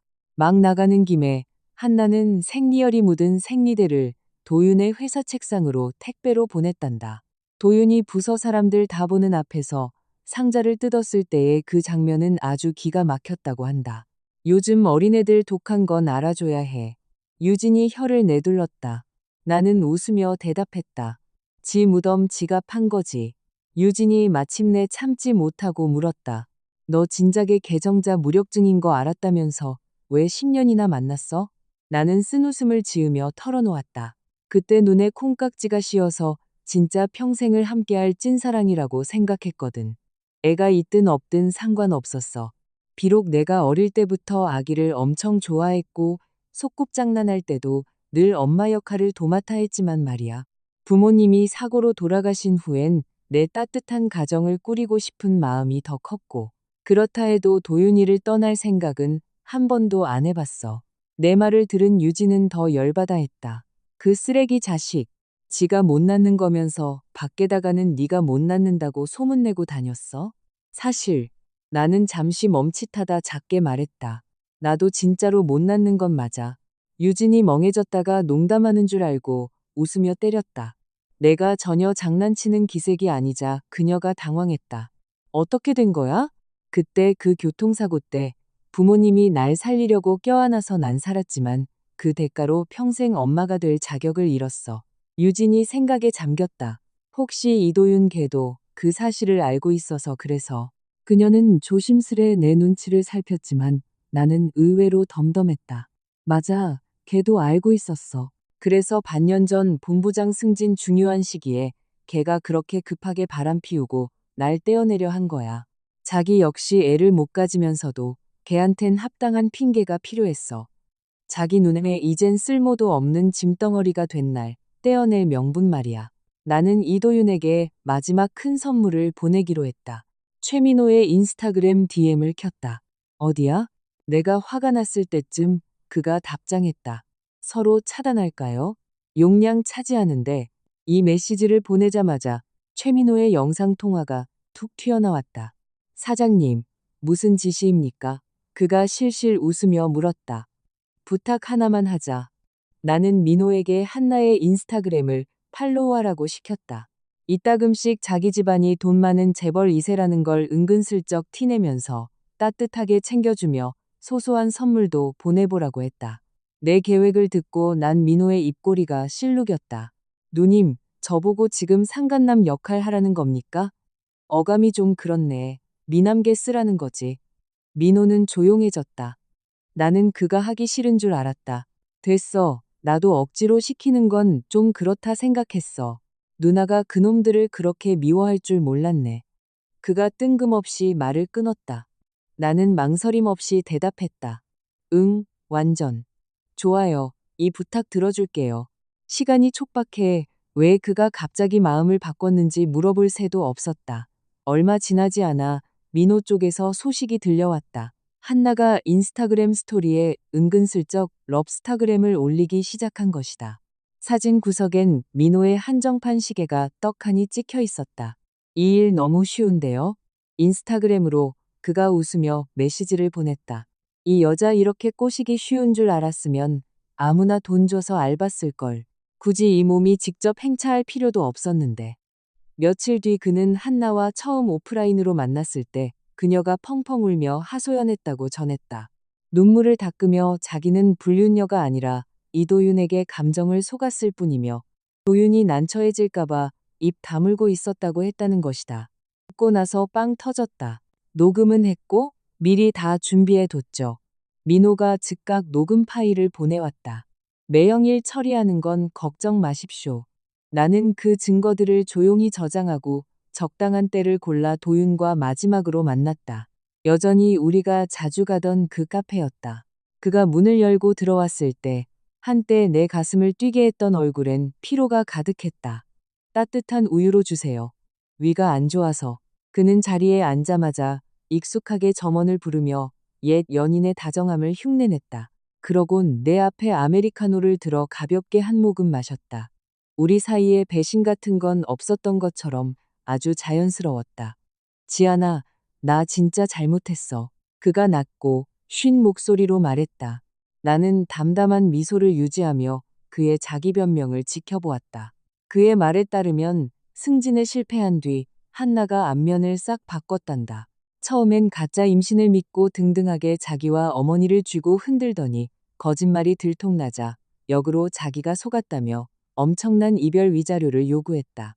어머니는 그 자리에서 쓰러져 며칠째 입원 중이고 최근엔 한나가 다른 논팽이랑 눈이 맞아서 자기 신용카드를 몇 장 훔쳐가 한도 초과가 될 때까지 긁었단다. 도유는 열불이 나 어깨까지 부들부들 떨었다. 내가 무심하게 대꾸했다. 걔는 그냥 돈이 너무 고팠나 보지. 속으로는 비웃음이 났다. 재벌 2세 최민호에게 꼬리치려고 한나는 꽤나 공을 들였을 텐데 그 돈이 전부 이도윤 주머니에서 짜낸 거였다니. 걔랑 완전 끝냈어. 그가 그 말을 할 땐 눈에 갈망이 가득했다. 마치 내가 감동이라도 받길 바라는 눈치였다. 그렇게 빨리? 나는 놀란 척했다. 도윤은 아직 내게 미련이 남은 줄 알고 즉각 부드러운 목소리로 말했다. 지아나, 그때 내가 너무 쓰레기였어. 넌 나한테 자꾸 채찍질만 하는데 얜 나를 편하게 해줬거든. 그는 자기의 배신을 변명하기 시작했다. 나는 그의 손에 들린 커피잔에 시선을 고정하고 차갑게 일깨워 주었다. 그거 내가 입댄 건데 상관없어. 그는 그걸로 자기의 깊은 정을 증명하려 들었다. 난 상관 있어. 나는 냉정하게 말을 끊고 커피잔을 확 빼서 테이블에 쾅 내려놓았다. 내 물건 남이 손대는 거 싫어하거든. 더러워서. 바로 그때 민호가 나타났다. 연회색 정장을 차려입고 산뜻한 분위기를 풍기며 걸음걸이마다 후광이 비치는 듯했다. 안 늦었죠? 그가 미소 지으며 물었다. 타이밍 딱 좋아. 나는 고개를 들어 환하게 웃어주고는 다시 도윤을 향해 평온한 목소리로 말했다. 깜빡할 뻔했네. 돌려줄 게 있어. 나는 폰을 꺼내 한나가 스스로 자기가 속였다고 인정하는 녹음 파일과 낯선 남자와 썸 타는 영상을 한 번에 전송했다. 오해하게 해서 미안해. 나는 자리에서 일어나 민호의 팔짱을 끼며 부드럽게 웃었다. 난 이미 새 출발했거든. 도윤의 얼굴이 순식간에 일그러졌다. 분노, 수치, 후회, 절망이 한데 뒤엉켰다. 민호가 한쪽 눈썹을 살짝 치켜 올리며 속으로 이 여자 칼자국 하나 없이 사람 잡네 하고 감탄했다. 감탄 반 설렘 반이었다. 나중에 꽤 극적인 소식을 하나 더 들었다. 도윤이 염산이라고 우기는 액체를 들고 으리으리한 새 집주인을 만난 한나를 찾아가 같이 죽자고 협박하며 난동을 피웠다고 한다. 나는 그 소식을 듣고 그저 옅은 미소만 지었다. 그 새끼 못 그럴걸. 민호가 눈썹을 찡그렸다. 그거 염산 아니지. 걔가 욱하는 성질은 있어도 진짜 저지를 배짱은 없어. 그냥 기죽이려고 쇼한 걸 거야. 민호가 조금 질투나는 듯 말했다. 그 자식 진짜 잘 아나보네. 나는 웃었다. 내 20대 청춘 10년을 바쳤는데 모를 리가. 그가 갑자기 손을 내밀어 내 어깨를 확 돌려 세우고 마주보게 했다. 그럼 난요? 난 언제 정규직 전환해 줄 건데요? 나는 모르는 척했다. 인턴 기간 진작 안 끝났나? 서지한. 그가 이를 악물었다. 알면서 모른 척하지 말고요. 나는 그와 시선을 맞추다 입꼬리를 올렸다. 내 어디가 좋은데 얼굴 보고 반한 거 아냐? 민호가 고개를 푹 숙이더니 섭섭한 목소리로 말했다. 진짜 나 기억 안 나요? 전혀? 그는 토라져 가려다 말고 문 앞에서 멈칫하더니 씩씩거리며 고개를 돌려 물었다. 진짜 안 잡을 거예요? 토끼 눈이 새빨개져서 마치 버려진 강아지 같았다. 나는 빵 터져서 달려가 그의 머리를 쓰다듬어 주었다. 오구오구 착하지. 누나가 나중에 돈 많이 벌면 깎아 사줄게. 응? 서지안. 그가 길길이 날뛰었다. 나 애 취급하지 마요. 근데 너 진짜 아직 애 맞잖아. 내가 더 환하게 웃었다. 그가 반박하려 입을 열려는 찰나 나는 까치발을 들고 그의 뺨에 살짝 뽀뽀했다. 알아, 나도 당연히 알지. 수년 전 대형 쇼핑몰에서 길을 잃고 부모를 찾으며 엉엉 울던 그 꼬마 아이. 경찰에 신고해주고 가족이 올 때까지 곁에서 달래주며 기다렸던 게 바로 나였다. 다만 그 옛날 일을 난 까맣게 잊고 있었을 뿐이다. 나중에 유진이가 말해줘서야 그 꼬마가 민호였다는 걸 알았다. 서지안, 나 책임져야 해요. 그가 진지하게 말했다. 고작 뽀뽀 한 번 가지고? 그럼요. 내 첫 키스란 말이에요. 나는 잠시 멍해졌다가 푸앗 웃음을 터뜨렸다. 좋아. 작게 대답했다. 그럼 너로 정할게. 세상에서 가장 무서운 함정은 칼이나 창이 아니다. 음모도 아니다. 바로 사람의 마음이다. 특히 그 중에서도 다정함의 외피를 두른 자기기만이 제일 무섭다. 이도윤이 바로 그 전형이다. 그는 자기가 모든 상황을 통제하고 있다고 믿었지만 끝없는 위선과 연기 속에서 결국 자기 자신이 쓴 각본의 희생양이 되어버렸다. 사람이 감정을 도박의 판돈으로 삼고 진심을 도구로 전락시키면 언젠가는 자기가 짠 거짓말에 삼켜지고 만다. 이도윤은 경력의 정점에서 외도와 거짓, 소문을 택했다. 그는 자신의 잔머리로 모든 치부를 덮을 수 있다고, 적당한 이미지 포장으로 진실을 숨길 수 있다고 믿었다. 하지만 운명은 요행을 바라는 자에게 결코 자비를 베풀지 않는다. 거짓말은 한순간을 모면할 순 있어도 진실을 묻어둘 순 없다. 사람의 마음이 한 번 신뢰를 잃으면 끝없는 나락으로 떨어지는 법이다. 서지안의 이야기는 또 다른 거울이다. 애몸이나 그녀의 복수는 피비린내 나는 반격이 아니라 차가운 각성이었다. 그녀는 용서를 택하지도 애증의 진흙탕에 빠져 허우적대지도 않았다. 그저 여론과 진실의 빛 아래서 상대가 스스로 붕괴하도록 내버려 두었다. 그녀는 가장 날카로운 칼은 손에 쥔 칼이 아니라 냉철한 머리와 맑은 정신이라는 것을 깨달았다. 사랑은 무섭지 않다. 무서운 건 욕망에 썩어문드러진 사랑이다. 사람도 밉지 않다. 미운 건 남에게 책임을 떠넘기는 비겁한 인간이다. 연애 고수에서 만인의 표적으로 추락한 이도윤의 결말은 스스로 똑똑하다고 자만한 자가 맞이할 필연적 결과다. 그리고 한나의 탐욕, 도윤 어머니의 편견, 심지어 주변 사람들의 맹신까지도 이 어처구니 없는 막장극의 공범이었다. 마음의 잣대가 없으면 똑똑함은 오히려 악행을 돕는 무기가 된다. 어떤 응보는 하늘이 내리는 천벌이 아니라 인간성 자체가 만들어낸 필연적인 메아리다. 남을 속이면 결국 운명은 속일 수 없게 되고 남을 해치면 결국 자기 자신을 파멸시키게 된다. 기억하라. 감정은 권모술수가 아니고 착한 마음은 약점이 아니다. 계산으로 얻은 모든 승리 이면에는 뒤늦은 형벌이 숨어 있다. 진실이 밝혀지는 날 모든 잔머리와 위선, 요행은 가장 날카로운 비수가 되어 스스로의 목을 겨눌 것이다.